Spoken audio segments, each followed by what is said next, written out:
अस्सलाम वालेकुम। I am doctor Hamad Ismail और आज का हमारा टॉपिक है bioterrorism and its ethical issue. Categories of weapon use by terrorist. वो कौन कौन सी कैटेगरी हैं जो कि टेररिस्ट यूज़ कर सकते हैं, जिसमें कन्वेंशनल मेथड है। कन्वेंशनल में ये है कि भाई आप किसी को फिजिकली डरा दें, धमकी दे दें कि मैं तुम्हें ये कर दूंगा, मैं वो कर दूंगा। 10 लोग डंडे लेके किसी के घर के बाहर पहुंच जाएं, ये कन्वेंशनल मेथड है। केमिकल मेथड में आप डिफरेंट किस्म के केमिकल गैस एसिड्स वगैरह यूज़ कर सकते हैं डराने के लिए। न्यूक्लियर में आप कहें कि न्यूक्लियर पावर्स हैं, एक कंट्री दूसरी कंट्री पे इसलिए अटैक नहीं करती कि उनको पता है कि अगली कंट्री के पास न्यूक्लियर पावर मौजूद है, वो अटैक कर देगी। देन हमारे पास साइबर क्राइम है। साइबर क्राइम में आजकल ये बहुत ज़्यादा है कि किसी का अकाउंट हैक कर लिया, किसी का बैंक अकाउंट हैक कर लिया, पैसे निकाल लिए, किसी की आप मशीनरी को ब्लॉक कर दें और अपनी मर्ज़ी का काम करवा लें। ये सारे साइबर क्राइम हैं। जैसे कुछ अर्सा पहले आपने सुना होगा ब्लू वेल नाम की एक गेम आई थी, जिसमें बहुत से लोगों ने जो है ना, बच्चों ने जो है ना उसको नेगेटिव इम्पैक्ट करा। ये सारे साइबर क्राइम है। देन हमारे पास है बायोलॉजिकल वेपन, जिसकी आज हम बात करेंगे कि आप बायोलॉजिकल एजेंट को यूज़ कैसे कर सकते हैं बायोलॉजिकल वारफेयर के अंदर। हम कुछ हिस्ट्री देखेंगे, इसके एस्पेक्ट देखेंगे, एथिकल कंसर्न देखेंगे, देन इसके केस स्टडीज़ देखेंगे। हमारा मेन फोकस हमारा आज का बायोलॉजिकल एजेंट पे रहेगा। Now what is bioterrorism? Bioterrorism mean using micro organism और infected samples to cause terror and panic in population. कि आपने माइक्रो ऑर्गेनिज्म यूज़ करना है या ऐसा सैंपल जो पहले से ख़राब है, इन्फेक्टेड है, उसको यूज़ करना है लोगों में डर फैलाने के लिए और पैनिक प्रोड्यूस करने के लिए। या हम ये कह सकते हैं डिस्पर्सल ऑफ माइक्रो ऑर्गेनिज्म और their toxin to produce illness, death and error. कि आप माइक्रोब्स को या टॉक्सिन को प्रोड्यूस कर रहे हो अपनी लैब के अंदर या अपने घर के अंदर, ताकि लोगों को बीमार कर सकें, उनकी डेथ कॉज कर सकें या उनके अंदर टेरर फैला सकें। ओवरऑल इस बात का ये पॉइंट बनता है कि बायो टेररिज्म इज कि आप the use of biological agent for harming the people. कि आप बायोलॉजिकल एजेंट को यूज़ कर रहे हैं लोगों को नुकसान पहुंचाने के लिए। हिस्ट्री ऑफ बायो टेररिज्म, इसका सबसे पहला जो हमें क्लू मिलता है वो 12th सेंचुरी में मिलता है। जो रोमन, ग्रीक्स और पर्शियन है, वो polluted drinking water with decaying animal. पुराने वक्तों में जो पानी का सोर्स होता था, साफ पानी का, वो कुएं बनाया करते थे कि बड़ा सा एक कुआं खोद के, वेल खोद के, और फिर बकेट से पानी निकाला करते थे। वो उनका वाहिद सोर्स होता था और हर कबीले का अपना एक कुआं होता था। तो रोमन, ग्रीक्स और पर्शियन ये करते थे, जब किसी को नुकसान पहुंचाना हो, जब उनका कोई जानवर, एनिमल, बकरी मर गई या कुछ मर गया, इस तरह का कोई जानवर मर गया, वो रात को चोरी छुपे जाके जो उनका दुश्मन कबीला होता था उसके कुएं में वो मरा हुआ जानवर फेंक आते थे। अब जो मरा हुआ जानवर है वो डिके हो जाता है, गल सड़ जाता है, उसमें जरासीम आ जाते हैं, हज़ारों किस्म की बीमारियां फैलाता है। अब जब उस कुएं से वो कबीला पानी पिएगा तो डेफिनेटली उसको नुकसान पहुंचेगा, और जब अगर वो ना पानी नहीं पिएगा तो फिर भी वो उसको नुकसान पहुंचेगा, क्योंकि पानी की किल्लत हो जाएगी। उस टाइम में पानी की सप्लाई इस तरह नहीं होती थी, तो ये वो तरीका था कि नुकसान पहुंचाने का। देन 14th सेंचुरी के अंदर the Tatar forces catapulted bodies of plague victim. अब प्लेग कोहर की बीमारी हम जिसे कहते हैं, ये एक बड़ी कॉमन बीमारी है जो पुराने वक्तों में रही है, और इस बीमारी से कोई बचता नहीं था उस टाइम। आज की बात नहीं कर रहे, हम 14वीं सदी की बात कर रहे हैं। वो क्या करते थे? कैटापुलेट करते थे। कैटापुलेशन कहते हैं मंजनीक। मैं आपको ये दिखाता हूँ, ये कैटापुलेट है। ये आपने देखी होगी मूवीज़ के अंदर या ड्रामों के अंदर देखी होगी कि ये है एक मंजनीक है जिसको हम कहते हैं। इसमें होता ही है कि यहाँ पे पत्थर बांधा जाता है और अपोजिट जो आपकी मुखालिफ पार्टी होती है उनकी दीवारों के ऊपर वार किए जाते हैं ताकि दीवारें टूट जाएं। अब ये लोग क्या करते थे, तादारी यहाँ पे पत्थर की बजाय ह्यूमन बॉडी रख देते थे और उस बॉडी को जो है ना फेंक देते थे दुश्मन कबीले पे। ये प्लेग से वाली बॉडी थी। मैं आपको एक एग्जांपल दिखाता हूँ। ये एक गली सरी ह्यूमन बॉडी है। इस किस्म की बॉडी उसको वो यूज़ करते थे कैटापुलेशन के लिए। जब ये बॉडी अपोजिट मीन आपके दुश्मन कबीले पे जाएगी तो डेफिनेटली वो लोग वैसे ही डर के भाग जाते थे, क्योंकि अगर वो नहीं भागेंगे तो उनको बीमारियां हो जाएंगी, तो वो एरिया, वो ग्राउंड वैसे ही साफ़ हो जाता था। मेन ये एक वे था जंग जीतने का। 1915 के अंदर स्पेन और इटली, सॉरी 15वीं सदी के अंदर स्पेन और इटली के दरमियान मेन क्लैशेस थे। तो स्पेन ने क्या किया, आपको पता है कि वो वाइन, शराब आम पीते हैं और वाइन का कलर रेड होता है। उन्होंने वाइन की बोतलों के अंदर लेप्रोसी के मरीजों का ब्लड मिक्स कर दिया और उस वाइन को उन्होंने इटली में जाके बेचना शुरू कर दिया। अब लेप्रोसी क्या है? लेप्रोसी एक बीमारी है जो माइकोबैक्टीरियम लेप्री से होती है। ये एक स्लो ग्रोइंग बैक्टीरिया है, ह्यूमन बॉडी में जाके ये आपकी आइज़ को, आपकी स्किन को डैमेज कर देता है, गल सड़ जाती है। मीन आपकी यूँ समझ लें कि बॉडी ऐसी हो जाएगी जैसे किसी डेड पर्सन की बॉडी है। आपको 20 साल का लड़का 80 साल का नज़र आना शुरू हो जाएगा। तो स्पेन के लोगों ने वाइन के अंदर लेप्रोसी के पेशेंट का ब्लड मिक्स किया और उसको इटली में जाकर सेल करना शुरू कर दिया। ये भी एक आप कह लें बायो टेररिज्म की एग्जाम्पल है। 18वीं सदी के अंदर नेपोलियन ने इटली के अंदर मलेरिया को स्प्रेड करना शुरू कर दिया डिफरेंट इलाकों में, फ्लड्स में। उसने मलेरिया के जरासीम जो है ना पानी के अंदर मिक्स कर दिए। ये भी जंग जीतने का एक तरीका था। सिमिलरली 18वीं सदी के अंदर ब्रिटिश और नॉर्थ अमेरिका की आपस में लड़ाई थी। ब्रिटिश ने क्या किया, ऐसे लोग जिनको स्मॉल पॉक्स था, मीन आप जानते हैं स्मॉल पॉक्स में पूरी जिस्म पे दाने निकल आते हैं और ये बड़ा पेनफुल प्रोसेस है। 18वीं सदी में इसका इलाज नहीं था, आज हमारे पास इलाज मौजूद है। उन्होंने उन लोगों से जिनको स्मॉल पॉक्स था उनके ब्लैंकेट्स लिए और उन ब्लैंकेट्स को जाके अमेरिका में बांट दिए, फ्री तकसीम कर दिए कि ले लो ये। अब जो जो उस ब्लैंकेट को पहनता डेफिनेटली उसको स्मॉल पॉक्स हो जाता। ये बात आपने यहाँ पे जहन में रखनी है।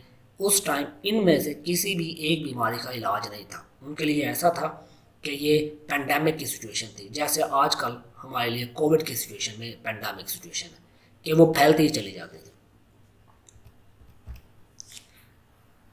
वर्ल्ड वार 1 के अंदर जर्मन और फ्रेंच ने एंथ्रॉक्स को यूज़ किया। एंथ्रॉक्स एक और पैथोजेनिक बैक्टीरिया है जो कि बैसिलस एंथ्रोक्सिस है।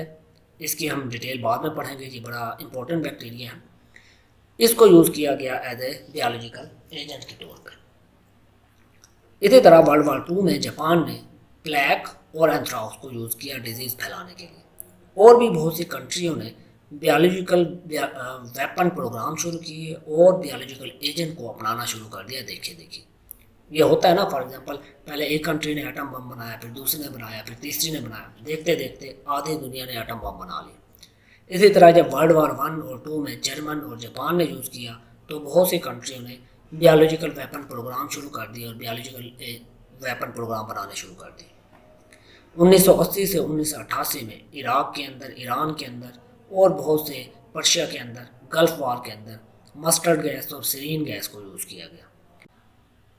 Mustard gas and serine gas वैसे केमिकल वेपन में आते हैं, बट अगर इनको बायोलॉजिकल सोर्स से प्रोड्यूस किया जाए तो हम बायो टेररिज्म में इनको इंक्लूड करते हैं। अब इसकी वजह से हमारे पास 3 मेजर एथिकल कंसर्न रेज होते हैं।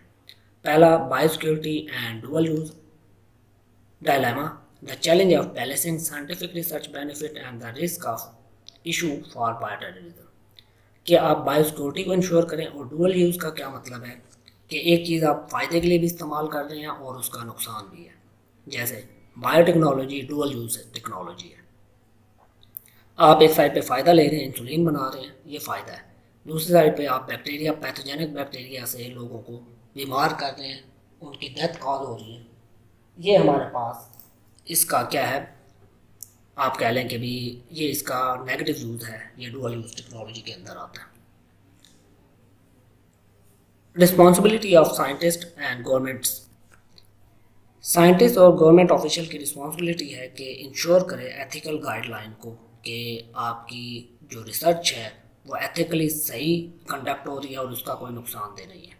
और तीसरी चीज़ कि एथिकल गाइडलाइन और इंटरनेशनल ट्रीटीज़ होनी चाहिए, इंटरनेशनल लॉ होने चाहिए, रूल्स एंड रेगुलेशन होने चाहिए जो कि इसको इंश्योर करें कि आप बायो टेररिज्म की तरफ नहीं जा रहे, जैसा कि biological and toxic weapon convention है। इसके बारे में हम आगे बात करेंगे कि ये क्या चीज़ है। तो जब ये इशू हुए, हिस्ट्री की अगर बात करें 1980 के अंदर ये वाक़े हुए, वर्ल्ड वार 1 और वर्ल्ड वार 2 में, साइंटिस्ट ने ये महसूस किया कोई इंटरनेशनल ऑर्गेनाइजेशन होनी चाहिए और एक जिनेवा प्रोटोकॉल डेवलप किया गया। Geneva protocol prohibits the use of chemical and biological weapon in war, कि इस रूल के तहत, इस प्रोटोकॉल के तहत आप जंग के अंदर केमिकल या बायोलॉजिकल एजेंट यूज़ नहीं कर सकते। The protocol signed at conference which was held in Geneva from 4 May to 17 जून 1925। 1925 के अंदर इसको साइन कर लिया गया और तमाम कंट्रीज़ ने इस पर एग्री किया कि वो वार के अंदर बायोलॉजिकल या केमिकल एजेंट का इस्तेमाल नहीं करेंगे। मगर जिनेवा प्रोटोकॉल के बाद भी 1973 के अंदर रशिया के अंदर 30 टन एंथ्रॉक्स के स्पोर्स मिले 52 डिफरेंट साइट पे और 30,000 लोग उसमें काम कर रहे थे। विच मीन रशिया ने बायोलॉजिकल वेपन को स्टॉक पाइल और उनको जमा करना शुरू कर दिया। 1979 के अंदर यूएसएसआर के अंदर एंथ्रॉक्स की एक्सीडेंटल रिलीज हुई जिसकी वजह से 75 डेथ्स हो गई। 1984 के अंदर यूएसए के अंदर 751 केसेस मिले जो साल्मोनेला फ्रॉम स्लॉट बाथ के भी आप कह लें सलाद खाने की वजह से 750 लोगों को इन्फेक्शन हो गया, कुछ की डेथ हो गई और कुछ बीमार हो गए। और जब उनको एनालिसिस किया गया तो सब के अंदर साल्मोनेला मिला, विच मीन यूएसए के अंदर इसका प्रॉपर अटैक किया गया। 2001 यूएसए का ये एक बड़ा पॉपुलर केस है जिसमें 22 केसेस मिले एंथ्रॉक्स के, 11 इनहेलेशन थे और 11 क्यूटेनियस थे और 5 डेथ्स हो गई।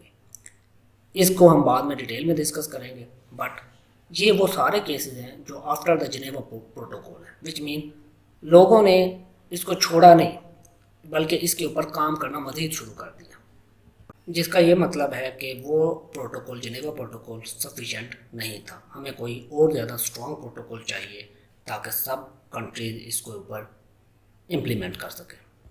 सो देन एक न्यू डॉक्यूमेंट तैयार किया गया जिसको न्यू एक प्रोटोकॉल है या ट्रीटी है जिसको हम कहते हैं biological and toxic weapon convention, short में BTWC भी बोलते हैं। The convention on the prohibition of, main इनका टारगेट क्या है, development, production and stock piling को प्रोहिबिट करना, कि डेवलपमेंट को प्रोहिबिट करना, प्रोडक्शन को प्रोहिबिट करना, स्टॉक पाइलिंग मीन उसका ज़ख़ीरा करना, नहीं करना उसका ज़ख़ीरा, इसको प्रोहिबिट करना है। And destruction of biological and toxic weapon, कि जितने भी बायोलॉजिकल या टॉक्सिक वेपन हैं उन सब को अगर किसी ने बना लिए उनको डिस्ट्रॉय कर देना, ये इस ट्रीटी का पर्पज़ था। Conclusively biological toxic weapon convention development, production, stock piling और को प्रोहिबिट करती है और जो ऑलरेडी अटेन कर चुके हैं उनकी डिस्ट्रक्शन करती है। 1972 में इसको ओपन किया गया, इसको सिग्नेचर के लिए, और 1975 में ये प्रॉपरली इसकी इम्प्लीमेंट हो गई। BTWC is commonly portrayed the first international treaty to ban an entire class of weapon, जो कि आप कह लें कि बायोलॉजिकल और टॉक्सिक वेपन के रिलेटेड है, और 144 कंट्रीज ने इसके ऊपर साइन कर दिया हुआ है। अब ये इसके मेन आर्टिकल हैं, मैंने इसमें से कुछ सिलेक्टेड और ब्रीफ टू द पॉइंट आप लोगों के लिए सिलेक्ट किए हैं। पहला आर्टिकल क्या कहता है कि never acquire or retain biological weapon, कि कोई भी कंट्री ना कोई बायोलॉजिकल वेपन किसी दूसरी कंट्री से ख़रीदेगी ना उसको रखेगी।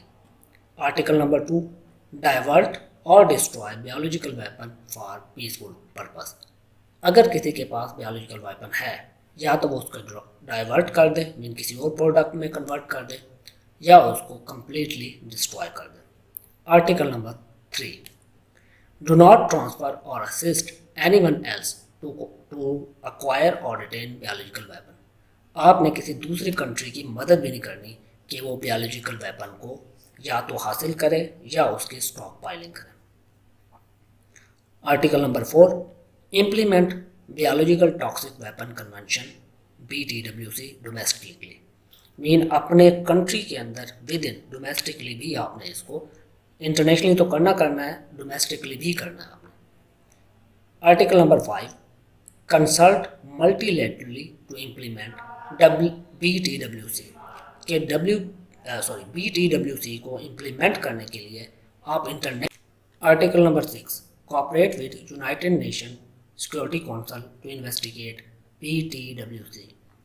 आपने यूनाइटेड नेशन सिक्योरिटी काउंसिल के साथ कोऑपरेट करना है ताकि वो इन्वेस्टिगेट कर सके कि कोई कंट्री बायोलॉजिकल या टॉक्सिक वेपन कहीं जमा तो नहीं कर रहे, इकट्ठा तो नहीं कर रहे।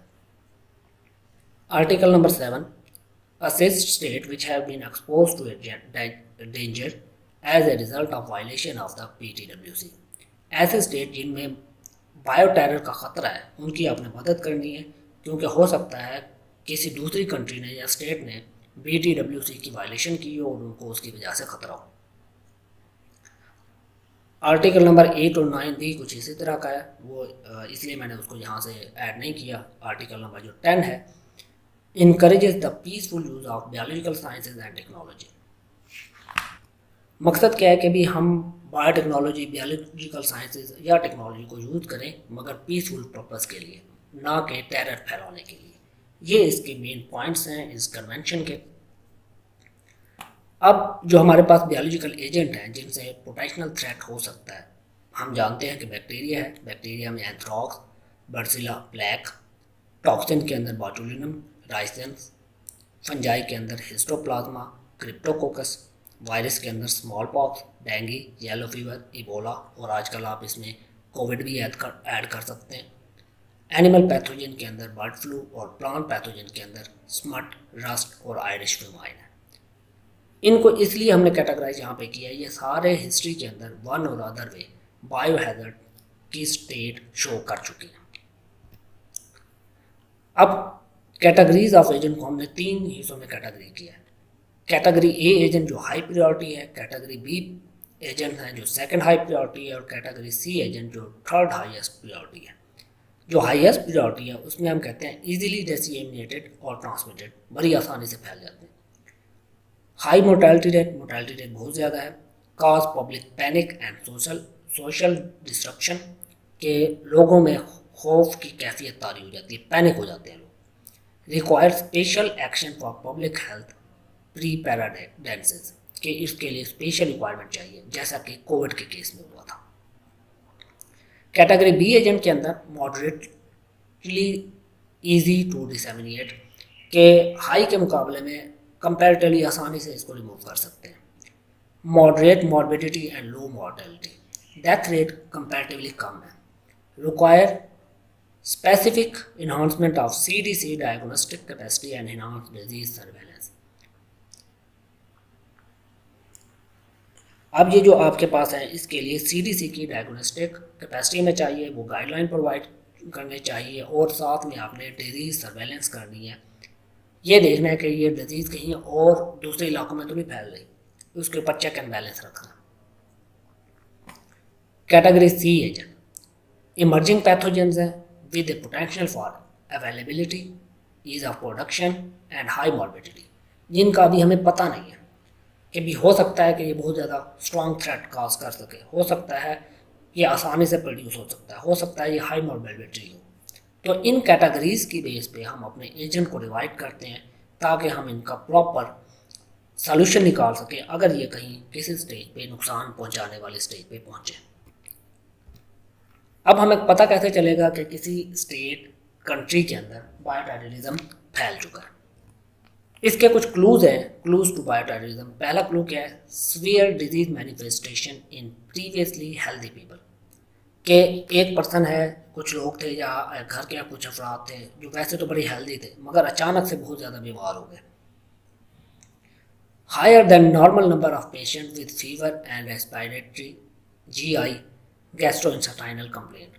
आपको अस्पताल के अंदर फॉर एग्जांपल आप कहें कि दिन में 10 पेशेंट आते हैं मगर पिछले एक हफ्ते से 10 की बजाय आपके पास 100 पेशेंट आ रहा है जिनको फीवर ज़्यादा है, उनको सांस लेने में ज़्यादा प्रॉब्लम है या गैस्ट्रोइंटेस्टाइनल इश्यूज ज़्यादा हैं।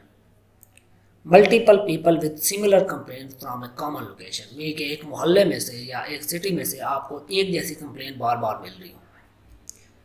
And disease appearing during an unusual of time, mean flu normally सर्दियों में होता है, बट आपको हर दूसरे बंदे को आप कहें जी गर्मियों में फ्लू लगा हुआ है, ये एक अनयूजुअल डिजीज़ है। Unusual number of rapid fatal cases, कि लोगों की उस डिजीज़ से, फॉर एग्जांपल कहें कि शायद ही कोई फ्लू से किसी की डेथ होती हो, बट आप कहें कि फ्लू से 10 लोग मर गए, तो ये अनयूजुअल नंबर है। Greater number of ill and dead animal, उस एरिया में जो एनिमल की डेथ है वो भी बहुत ज़्यादा हो रही है। तो ये कुछ क्लूज़ हैं जिससे हम अंदाज़ा लगा सकते हैं कि उस एरिया में बायो टेरर अटैक हो चुका है या कोई पैथोजन फैल चुका है। अब हम बात करते हैं एक केस की जो बैसिलस एंथ्राक्स है। ये एक बहुत कॉमन इसका केस है। ये डिजीज़ नोन फॉर 100 ईयर्स, बहुत पुराना पैथोजन है। फर्स्ट टाइम इसको डिस्क्राइब किया गया 80s के अंदर। एरोबिक बैक्टीरिया है, स्पोर फॉर्मिंग है, यहाँ पे इसकी डायग्राम नज़र आ रही है, और gram positive bacteria. The spore has the capacity to survive in the environment for decades, mean सालों तक ये जिंदा रह सकता है एक एनवायरनमेंट के अंदर, इसको ज़्यादा रिक्वायरमेंट की ज़रूरत नहीं है। और इसकी पैथोजेनिसिटी डिपेंड करती है 2 प्लाज्मेट के ऊपर। एक प्लाज्मेट है PX01 और एक प्लाज्मेट है PX02। और इसकी वैक्सीन जो सबसे पहले डिस्कवर की गई वो ग्रीनफील्ड एक साइंटिस्ट था, उसने इसकी वैक्सीन डेवलप की। अब इसकी पैथोजेनेसिस कहते हैं। Spores inter skin, GI tract और लंग।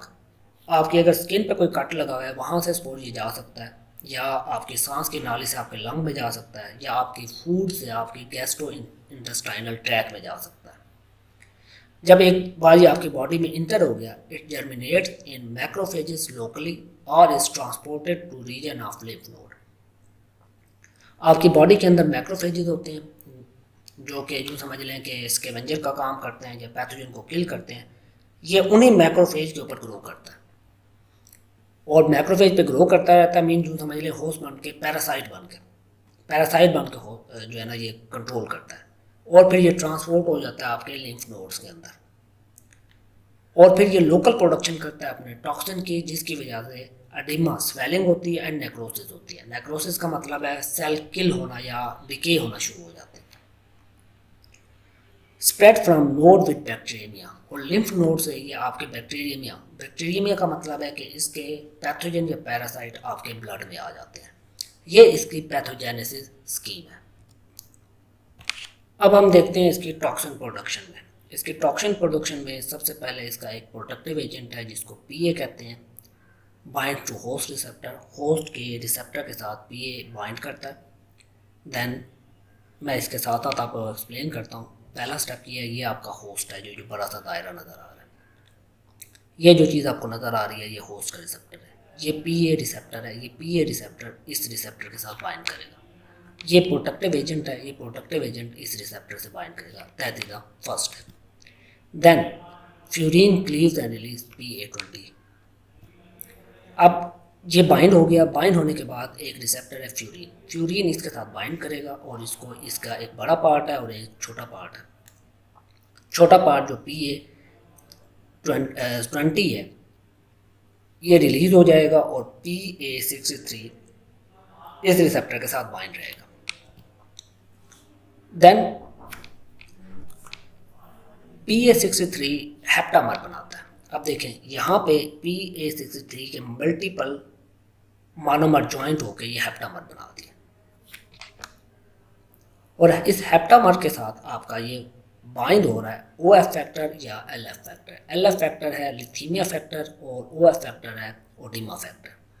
और ये हेप्टामर जब इन फैक्टर के साथ बाइंड करेगा, ये एंडोसाइटोसिस के थ्रू इसके अंदर इंटर हो जाएगा। तो ये देखें, रिसेप्टर मेडिएटेड एंडोसाइटोसिस हो गई और मेम्ब्रेन इंसर्शन हो गई। मेम्ब्रेन में इंसर्शन होने के बाद ये आपके साइटोसोल में चला जाएगा। ये यहाँ पे आ गया, और यहाँ से प्रोटॉन की मौजूदगी में इसकी लाइसिस होगी, और लाइसिस होने के बाद ये हेप्टामर जो PA63 था आपका ATP से CAMP बनाएगा, और ये आपका ओडिमा फैक्टर और LF फैक्टर, लिथल फैक्टर है LF फैक्टर, OF फैक्टर है ओडिमा फैक्टर। तो ये फैक्टर रिलीज हो जाएंगे। अब ये जो फैक्टर हैं ये टॉक्सिक है। ये जाके बॉडी के अंदर नेक्रोसिस करते हैं, सेल डेथ करते हैं, बैक्टीरियमिया करते हैं, और कंप्लीट इसकी डिस्ट्रक्शन करते हैं। क्यूटेनियस एंथ्रॉक्सिस की ये एग्जांपल है, ये देख रहे हैं आपको स्किन लीजन नजर आ रहा है। This is pathogenic skin lesion with a raised vesiculated edges inflamed with a black base to the ulcer. और ये ब्लैक बेस बनती है, अल्टीमेटली ये किस में कन्वर्ट होना शुरू हो जाता है, एक अल्सर में कन्वर्ट होना शुरू हो जाता है। अब इसी तरह के अगर किसी को मेन सीरियस किस्म का हो तो ये पूरी बॉडी पे इस किस्म के निशान बनने शुरू हो जाते हैं और इवन डेथ भी हो सकती है अगर इसकी प्रॉपर ट्रीटमेंट ना मिले। अब बैसिलस एंथ्राक्स को कंट्रोल कैसे किया जा सकता है कि भी हम जो पीछे हमने बात की कि भी कुछ हिस्ट्री के अंदर एंथ्राक्स को रशिया ने मेरे ख्याल है कि भी 30 टन के करीब एंथ्राक्स को प्रोड्यूस किया। वो कैसे प्रोड्यूस करते थे और इसको स्टोर कैसे करते थे। The organism bacillus anthracis is grown in the lab. आपने लैब में सिंपल जो आपकी माइक्रोबायोलॉजी की लैब है, आपको कल्चर मीडिया चाहिए, ऑटोक्लेव करना है, आपके पास कल्चर, उसको ग्रो करवा सकते हैं आप। 1 या 10 लीटर 100 लीटर भी ग्रो करवा सकते हैं। Removed from our nutrient growth environment and the bacteria turned into spore which normally clump together। अब आपने क्या किया, उसमें से मीडिया को हटा दिया और बैक्टीरिया अलग कर लिए। बैक्टीरिया जब अलग किए हैं तो वो इकट्ठे हुए होंगे, क्लम्प बने हुए होंगे, या स्पोर क्लम्प बना लेते हैं। अब उन स्पोर्स को आपने प्योरीफाई किया, सेपरेट किया और कंसनट्रेटेड किया and combined with the fine dust particle to maintain separation and increase time they can suspend in the air. आपने इकट्ठा किया, इकट्ठे के बाद सेपरेट किया और उसको डस्ट, फाइन डस्ट पार्टिकल में, ये वो वाला डस्ट पार्टिकल हैं जो आपको जब खिड़की से रोशनी नज़र आए तो आपको डस्ट पार्टिकल हवा में तैरते नज़र आ रहे हैं, वो वाले डस्ट पार्टिकल। उन्होंने इन स्पोर्स को उन पार्टिकल के साथ मिक्स कर दिया, विच मीन फाइन पार्टिकल के मीन अगर आप सांस भी लें ना तो आपके सांस लेने से भी वो पार्टिकल उड़ना शुरू हो जाए, इतने फाइन पार्टिकल। अब उसके बाद उन्होंने क्या किया कि उन पार्टिकल्स को एक इन्वेलप, जैसे आपके पास होता है ना कि लेटर इन्वेलप होता है, जब अब तो ये ज़माना ख़त्म हो गया है, लेकिन अभी भी जब आपके पास पोस्ट आती है एक इन्वेलप होता है, और उस इन्वेलप पे उन्होंने क्या किया, उन डस्ट पार्टिकल को स्प्रे कर दिया और उस इन्वेलप के अंदर वो पार्टिकल पुट कर दिया। जैसे ही कोई बंदा उस इन्वेलप को खोलेगा तो वो खोलने से वो डस्ट पार्टिकल उड़ेंगे और वो साथ सांस ले रहा होगा तो वो उसकी इनहेल कर लेगा उसके अंदर। जब वो बॉडी के अंदर इंटर हो जाएंगे तो वो उसको इन्फेक्शन कॉज करेंगे। मैं इसकी समरी बताता हूँ। समरी में आपने लेबॉर्ट्री के अंदर बैक्टीरिया ग्रो करवाए, उनका मीडिया रिमूव किया, मीडिया रिमूव करने के बाद उनको सेपरेट किया, उनमें फाइन डस्ट पार्टिकल मिक्स किए। फाइन डस्ट पार्टिकल मिक्स करने के बाद आपने उनको इन्वेलप के ऊपर स्प्रे कर दिया और इन्वेलप पोस्ट कर दिए। अब जिस बंदे ने उस इन्वेलप को खोला वो पार्टिकल इनहेल के जरिए उसकी बॉडी में गए और इसी तरह से उसको इन्फेक्शन कॉज हो गया। ये इसका जी प्रोसीजर है अगेन कि यहाँ से शुरू किया, बैक्टीरिया था, बैक्टीरिया को ग्रो करवाया, मीडिया से सेपरेट किया, फाइन पार्टिकल से मिक्स किया, लेटर में डाला, जैसे ही उसने खोला तो उसके इनहेलेशन से उसके लंग्स में गए और उनको इन्फेक्शन हो गया। ये कहानी है जी एंथ्रॉक्स लेटर्स की। ये एंथ्रॉक्स लेटर इस तरह से पोस्ट किए गए जो 2001 के अंदर अमेरिका के, और ये पोस्ट किए गए थे अमेरिका के बड़े बड़े जर्नल्स को, उनके बड़े बड़े ऑफिशियल को, उनके पार्लियामेंट के ऑफिस को, उनको जो है ना ये सारे पोस्ट किए गए। और कहा यह जाता है कि ये मुसलमानों का काम है। वेल हु नोज़ बेटर कि भी कौन इसके पीछे है, मगर ये अगर आप गूगल करेंगे एंथ्रॉक्स लेटर की तो आपके पास कुछ इस तरह की तस्वीरें आपके पास सामने आएंगी। नेशनल कंसल्टेशन ले सकते हैं। अब हमारे पास एक दूसरी एग्जांपल है पोलियो की। इन 2001 Dr. Wimmer announced that his lab had assembled synthetic polio virus in a test tube without DNA or RNA template or the help of living cell। 2001 के अंदर डॉक्टर विमर और उसके ग्रुप ने अनाउंस किया कि उन्होंने पोलियो वायरस को lab के अंदर आर्टिफिशियली सिंथेसाइज किया है और उन्हें कोई डीएनए या आरएनए टेम्पलेट यूज़ नहीं किया। विच मीन उन्होंने क्या किया होगा, डीएनए की सीक्वेंस ली होगी और उससे डीएनए बनाया होगा। Once they had assembled the full length cDNA, they transcribed it with RNA polymerase to make the single stranded RNA। उन्होंने cDNA बनाया और cDNA को कन्वर्ट किया आरएनए में, यूजिंग आरएनए पॉलीमरेज, और उनके पास आरएनए पॉलीमरेज का वायरस आ गया और उसको फिर लाइव वायरस में कन्वर्ट करने के लिए उन्होंने आरएनए एक्सट्रैक्ट ऑफ फीला वायरस सेल लिए, जिससे उनके पास पूरा पोलियो का वायरस बन गया। पहली बात तो ये है, क्या पोलियो का वायरस जो आपको पता है कि एक डिजीज़ काज करता है, क्या ये एथिकली ठीक है कि वो वायरस बनाया जाए? ऑलरेडी एक लेबॉर्ट्री में आप कह लें कि ऑलरेडी दुनिया में एक मौजूद है, आप एक और नया बना रहे हैं, विच मीन क्या पहले डिजीज़ कम है कि आप किसी और डिजीज़ के ऊपर काम कर रहे हैं? खैर, नेक्स्ट उन्होंने क्या किया, उन्होंने इस वायरस को इंजेक्ट किया माइस में। Mice develop neurological diseases both chemically and histopathologically, जो कि बहुत ज़्यादा डिफरेंस है ऑलरेडी जो पोलियो वायरस है, मगर उससे बहुत ज़्यादा सीवियर थी। और ये पेपर साइंस के अंदर पब्लिश हुआ 2002 के अंदर। Member of public as well as scientific community criticise Wimmer for unnecessary demonstrating how bioterrorism could use modern scientific technique to create dangerous pathogen। तो इसकी इस रिसर्च की वजह से लोगों ने उसको बहुत ज़्यादा क्रिटिसाइज़ किया कि भी ऑलरेडी वही बात जो भी मैं कर रहा था कि ऑलरेडी एक चीज़ मौजूद है, आप उसको दोबारा क्यों बना रहे हैं, एक ऐसी चीज़ जो लोगों में बायोटेररिज्म काज कर सकती है।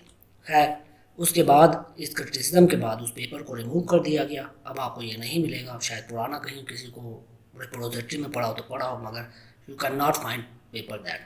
मगर इस तरह की रिसर्च नहीं होना चाहिए जो आपकी सोसाइटी को फ़ायदा ना दे बल्कि उल्टा आपकी सोसाइटी को नुकसान पहुंचाए। अब बायोलॉजिकल वॉरफेयर के जो टारगेट्स हैं हमारे पास क्या है, human, soldier, civilian.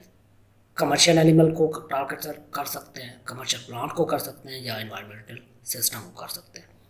Which mean ये वो सारे चीज़ें हैं जो आपका टारगेट हो सकती हैं कि आपके अपने दुश्मन की एनिमल को सारों को तबाह कर दें, या सारे प्लांट को तबाह कर दें, या आप इन्वायरमेंटल सिस्टम को पॉल्यूट कर दें। पर्पस क्या है, वीक, टेरिफाई और punish the enemy to a degree which induce them to comply with the attackers demand, और आप अपनी मर्जी की डिमांड उनसे मनवा लें। यही तो करते हैं टेररिस्ट, एक प्लेन हाईजैक कर लिया और कहें कि हमारी डिमांड पूरी करने वरना हम सबको मार देंगे। इस तरह की उसके अंदर चीज़ें होती हैं। अब एक और टर्म इस्तेमाल होती है जिसको हम कहते हैं agroterrorism. Agroterrorism involve the act of any person knowingly using biological agent as weapon against the agriculture industry and the food supply. Which mean आपको पता है कि ये चीज़ नुकसान पहुंचाएगी और आप अगले बंदे के एग्रीकल्चर लैंड को तबाह कर दें। आपको पता है कि भी रस्ट या मस्ट जैसी चीज़ें आपकी चावल की फसल को या आपकी गंदम की फसल को तबाह कर सकती है, उसके बावजूद भी आप अपने दुश्मन के खेत के अंदर, फील्ड के अंदर उसको स्प्रे कर दें, तो ये क्या कहलाएगा, एग्रो टेररिज्म। एग्रो टेररिज्म का मतलब है अगले बंदे की फसल को तबाह कर देना जिससे वो बेनिफिट ले रहा हो। इसके एग्जाम्पल में late blight of potato, rice blast, brown spot of rice, rubber leaf blight, rust and smut, ये डिजीज शामिल हैं जो कि पॉपुलर हैं for plant diseases. Late blight of potato, ये एक जिसको आप ग्रेट फेमाइन भी बोलते हैं, also called Irish potato famine, occurred in Ireland 1845 से 1849 में, when the potato crop failed in successive years. The crop failure was caused by late potato, a disease that destroys both the leaves and the edible roots or tubers of the potato plants. The causative agent of late blight is the water mold Phytophthora infestans. जो potato है Irish के अंदर, ये इनके staple food है। ये बिल्कुल ऐसे है जैसे ये लोग गंदम खाते हैं, जैसे हम लोग गंदम खाते हैं।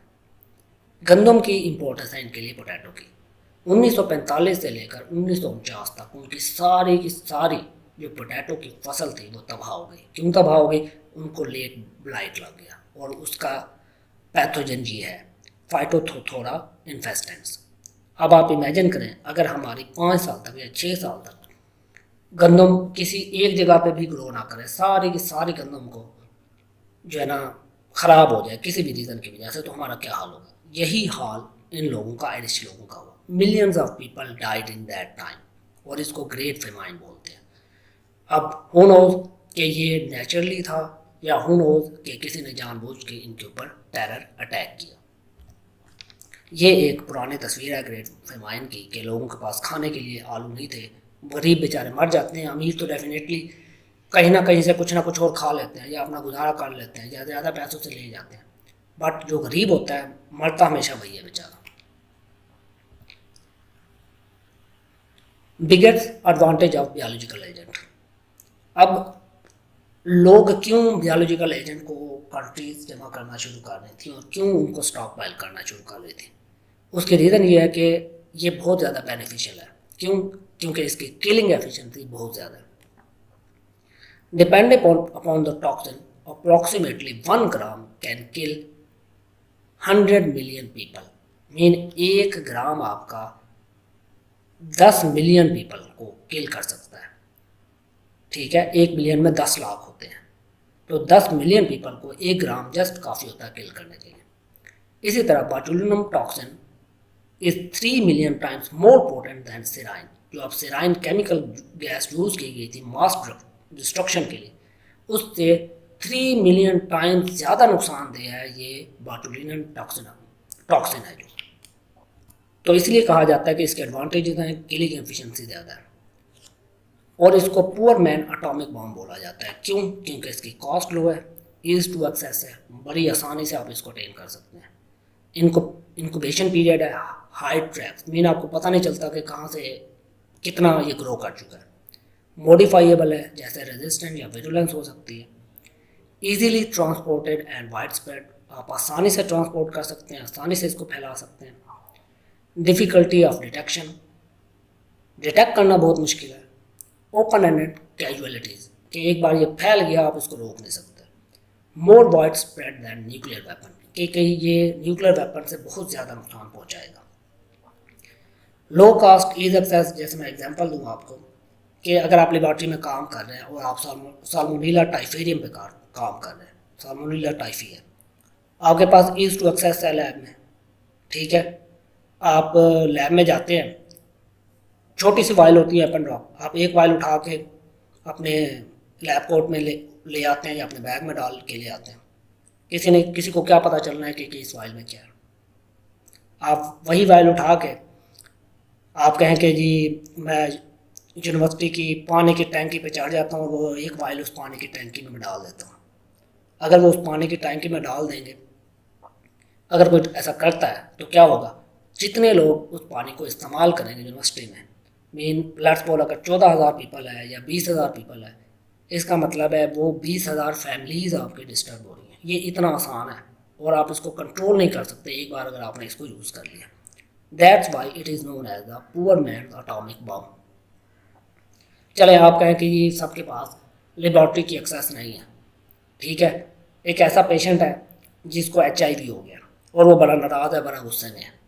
वो कहे मैं तो मरने वाला हूँ, मैं और भी किसी को नहीं छोड़ूंगा। वो क्या करता है, अपना ही ब्लड का एक सैंपल लेके, कुछ ड्रॉप्स ब्लड के लेके अपने वो गुजरात की टैंकी में डाल देता है या पानी वाटर सप्लाई में मिक्स कर देता है, या और कुछ नहीं कर सकता किसी एक पानी के कूलर में डाल देता है किसी होटल में जाके। तो वहाँ से वो कितने लोगों को फैलेगा, यू कैन नॉट इमेजिन। और उसका लगना क्या है, कुछ भी नहीं लगना। सिमिलरली अगर कोविड की आप बात करें, अगर किसी बंदे को कोविड है, आपने करना क्या है, उसके मुंह से एक स्वैब लेना है बस, और उसको आप फैला सकते हैं।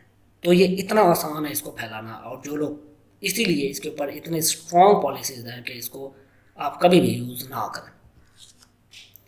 और ये कॉस्ट इफेक्टिव है।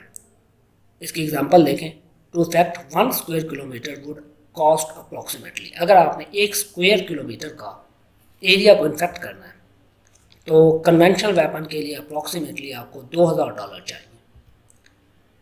न्यूक्लियर वेपन के लिए आपको अप्रॉक्सीमेटली $800 चाहिए। केमिकल वेपन के लिए आपको अप्रॉक्सीमेटली $600 चाहिए, जबकि बायोलॉजिकल वेपन में सिर्फ $1 से भी काम चल जाता है, या इनफैक्ट मुझे लगता है $1 से भी काम नहीं चलता। जैसे मैंने आपको अभी एग्जांपल दी है कि आपके लिए आप किसी हॉस्पिटल में चले जाएं या हॉस्पिटल के बाहर जो इमरजेंसी होती है वहाँ पे हज़ारों पेशेंट होते हैं जिनको ऐसी बीमारियाँ होती हैं। आपने सिंपल क्या लेना है, एक कॉटन का पीस लेना है या एक उसकी ड्रेसिंग का पीस लेना है, और उससे आप जो करना चाहें कर सकते हैं। Well, this is so much cost effective, but again अगर आपने इसको एक बार यूज़ कर लिया तो आप इसको फिर कंट्रोल नहीं कर सकते किसी भी स्टेज के ऊपर। अब इसके लिए प्रिकॉशंस हैं, अगर आपको बायोटाइड अटैक आ जाता है किसी कंट्री में, प्रिकॉशन है, और वो प्रिकॉशन हम सब बड़े अच्छे तरीके से जानते हैं। कोविड ने हमें सब कुछ सिखा दिया है कि आपने वो हैंड वॉश करने हैं, ग्लव्स वेयर करने हैं, फेस शील्ड यूज़ करनी है, कैप और या गाउन यूज़ करना है, जो कंटामिनेटेड इक्विपमेंट है उनको प्रॉपरली प्रोसेस करना है, इन्वायरमेंट को डिसइंफेक्ट करना है, ऑक्यूपेशनल हेल्थ को इंश्योर करना है। आपने ऐसी इन्वायरमेंट में रखना है जहाँ पे पेशेंट को मिनिमम रिस्क हो और कंटामिनेशन मिनिमम हो। तो ये सारी वो प्रिकॉशंस हैं जो हमें करनी चाहिए जब अगर कोई बायोटाइड अटैक या इसका कंट्रोल का हमें खतरा हो। Educational and resources in ethics are needed. अब बायोलॉजिकल एथिक्स में एजुकेशनल जो इंस्टीट्यूट्स हैं अपना रोल कैसे प्ले कर सकती हैं।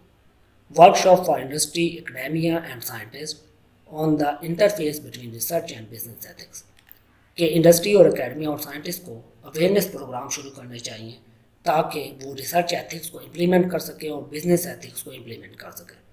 जो लोग वैक्सीन प्रोडक्शन कर रहे हैं, हॉस्पिटलों में अवेयरनेस होनी चाहिए कि भी आपने कूड़ा करकट या खासकर जो पेशेंट की सिरिंजेस हैं या ये हैं उनको नहीं फेंका जाए। आपने अक्सर देखा होगा कि भी ये जो पठान होते हैं ये कचरे में से प्लास्टिक की शीशियाँ और बाकी इस तरह की चीज़ें इकट्ठी कर रहे होते हैं। मैंने देखा है कि वो लोग हॉस्पिटल के बाहर भी ऐसा काम कर रहे होते हैं।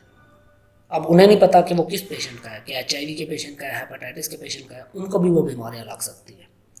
तो हमें इस अवेयरनेस की ज़रूरत है कि इन चीज़ों से बीमारियाँ फैल सकती हैं। Provision of confidential ethic monitoring service, आपके पास अनबाइस्ड एक कॉन्फिडेंशियल मॉनिटरिंग सर्विस होनी चाहिए जो छापे मारे, ऑडिट करे और ऐसी इंस्टीट्यूट को और हॉस्पिटल को बैन करें जो इन एथिकल प्रैक्टिसेस को फॉलो नहीं कर रहे। ऑनलाइन एथिकल सोर्सेज होने चाहिए लोगों के गाइडेंस के लिए। एथिकल अवेयरनेस कैंपेन कंडक्ट करवानी चाहिए जो कि आपकी प्रोफेशनल साइंस ऑर्गेनाइजेशंस के लिए हो। आपको on going discussion in scientific journal and main stream press, जो पब्लिकेशन वाले इदारे हैं उनको प्रेस रिलीज इशू करने चाहिए या मेन आप कह लें कि भी प्रोग्राम रिलीज़ करने चाहिए जो इसकी अवेयरनेस के ऊपर प्रोग्राम दें। पब्लिक अवेयरनेस वगैरह स्टार्ट करनी चाहिए, जैसे अभी गवर्नमेंट ने कोविड के केस में किया कि टीवी पे भी आती रही थी, आपको मैसेज भी आते रहते हैं। इवन जब आप कॉल सुनते हैं तो आपको कॉल के ऊपर भी मैसेज आते रहते हैं कि कोविड से दूर रहें और अपना एहतियात करें। इस तरह की हमें कंपेन करनी चाहिए ताकि हम इसके बायोलॉजिकल एजेंट के इफेक्ट को क्या कर सकें, मिनिमाइज कर सकें। अब हमारे पास 2-3 केस स्टडीज़ हैं। पहली केस स्टडी है 2018 से 19 में north Korea biological war simulation. एक रिपोर्ट से पता चला कि north Korea conducted bio war simulation involving dispersing biological agent over large scale, कि नॉर्थ कोरिया ने बायो टेररिज्म के कुछ एक्सपेरिमेंट किए हैं जो कि बायोलॉजिकल एजेंट को फैलाने के लिए एक बड़े स्केल पे, जिसकी वजह से highlight the ongoing threat of bio terrorism and need for global vigilance. और उसमें ग्लोबल रिस्पांस उसके ऊपर चाहिए कि वो उसके ऊपर कैसे दें। इंटरनेशनल कोऑपरेशन की ज़रूरत है ताकि उसको कंट्रोल किया जा सके, मिनिमाइज किया जा सके। In spite of biological toxic weapon convention, कुछ कंट्रीज़ अभी भी इस पर काम कर रही हैं, जैसे कि नॉर्थ कोरिया। नॉर्थ कोरिया का मैं आपको बता दूं कि ये बिल्कुल साउथ कोरिया और नॉर्थ कोरिया, साउथ कोरिया बिल्कुल ऐसे है जैसे इंडिपेंडेंट है, नॉर्थ कोरिया ने इनसे आज़ादी ली, यूँ समझ लें कि ये कश्मीर वाला उनका हाल है। इनकी हमेशा आपस में नॉर्थ कोरिया नाराज़ ही रहता है साउथ कोरिया से, वो तो वो इस किस्म के अटैक करता रहता है। केस स्टडी नंबर 2, 2020 में सार्स कोविड-2 origin conspiracy theories. The COVID-19 pandemic led to speculation and conspiracy theories about the virus being an engineered weapon. बहुत से लोगों का ख्याल है कि जो कोविड-19 है वो एक बायो इंजीनियर बायो वेपन है और जानबूझ के इसके ऊपर रिलीज़ किया गया है ताकि कुछ कंपनीज अपना बेनिफिट ले सकें। Emphasis the potential misuse of biotechnology and importance of transparent scientific communication, जिससे ये पता चलता है कि बायोटेक्नोलॉजी को मिसयूज़ किया गया अगर ऐसा है तो, और हमें इसके ऊपर आप कह लें कि भी ट्रांसपेरेंट साइंटिफिक कम्युनिकेशन की ज़रूरत है ताकि आइडेंटिफाई किया जा सके क्या वाकई ऐसा हुआ है। अगर ऐसा हुआ है तो मेक इट श्योर कि इन फ्यूचर ऐसा दोबारा कभी ना हो। Case study Las Vegas ricin plot. And Nevada man was arrested for attempting to produce ricin, a potent biological toxin to use in terror attack. The FBI foiled the plot before it could be carried out. एक person ने ricin के production की, ricin भी बियोलॉजिकल agent है जो कि diseases cause करता है, जैसा कि आप कह लें कि एंथ्रॉक्स करता है, मगर FBI ने उसको फैलाने से पहले उसको पकड़ लिया। उसकी कोशिश यही थी कि डिफरेंट गवर्नमेंट ऑफिशियल को वो नुकसान पहुंचाए जिनसे वो नाराज था। Demonstrate the accessibility of biological agent of the importance monitoring and regulating dangerous substances. इसका ये मतलब है कि इस केस स्टडी से ये पता चलता है कोई भी आम इंसान कहीं से भी आसानी से इसको अटेन कर सकता है। ये एक बहुत इजी गोइंग और आसानी से हासिल होने वाली चीज़ है। यहाँ पे मैं आपको एक और केस स्टडी बताऊँ कि US के अंदर एक और केस स्टडी थी कि एक लेडी वर्कर थी, उसने जो है ना किचन में कुछ डोनट्स रख दिए और उसके ऊपर लिख दिया ओपन फॉर ऑल, मीन जो चाहे इसको खा सकता है। वहाँ पे उस लेबॉर्ट्री में जितने भी लोग काम करते थे वो सारे हॉस्पिटल पहुँच गए डोनट खाने के बाद। पता चला कि उसने उसके अंदर साल्मोनेला का बैक्टीरिया यूज़ किया था। रीज़न क्या थी, उसके कॉन्ट्रैक्ट कंपनी ने रिन्यू करना था मगर कंपनी ने रिन्यू नहीं किया, जिसकी वजह से उसने एज ए मीन बदला लेने की नीयत से उसने ऐसा कर दिया। इन शॉर्ट ये इतना इजी है कि कोई भी आसानी से कर सकता है, मगर हमारे कुछ एथिकल इश्यूज़ हैं, कुछ एथिकल कंसर्न हैं, कुछ एथिकल नॉर्म्स हैं जिनको हमने मस्ट फॉलो करना है, अदरवाइज इसका कोई एंड नहीं है। सॉरी जी।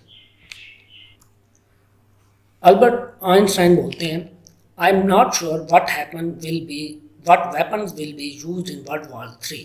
वो कहता है मुझे नहीं पता कि World War III में कौन सी चीज़ यूज़ होगी as a weapon, but World War IV will be fought with stick and stones। मगर जो World War IV है वो लाठियों और पत्थरों से लड़ी जाएगी, क्योंकि उसके ख्याल में World War III अगर हुई, अल्लाह ना करे कभी हो, वो इतनी भयानक, इतनी खौफनाक होगी कि कुछ भी नहीं बचेगा। तो आप वापस अपने उसी old age at the time of stick and stone पे वापस आ जाएंगे। सो हमारा एथिकली ये रिस्पॉन्स बनता है कि हम बीइंग बायोटेक्नोलॉजी स्टूडेंट हम इन एथिक्स को समझें और लोगों को पहुंचाएं और लोगों की एजुकेट करें कि क्या ठीक है क्या गलत है। डुअल यूज़ टेक्नोलॉजी को परहेज करें, सिर्फ और सिर्फ आप बेनिफिशियल पर्पज़ के लिए बायोटेक्नोलॉजी का इस्तेमाल करें। इसके साथ ही हम आज के लेक्चर को ख़त्म करते हैं। आपकी जो क्यूरीज़ हैं, क्वेश्चन हैं, आप कमेंट कर सकते हैं और आपको जो भी रिलेटेड इन्फॉर्मेशन अगर आपको चाहिए तो ज़रूर कमेंट कीजिएगा। Thank you so much for watching. अल्लाह हाफिज़।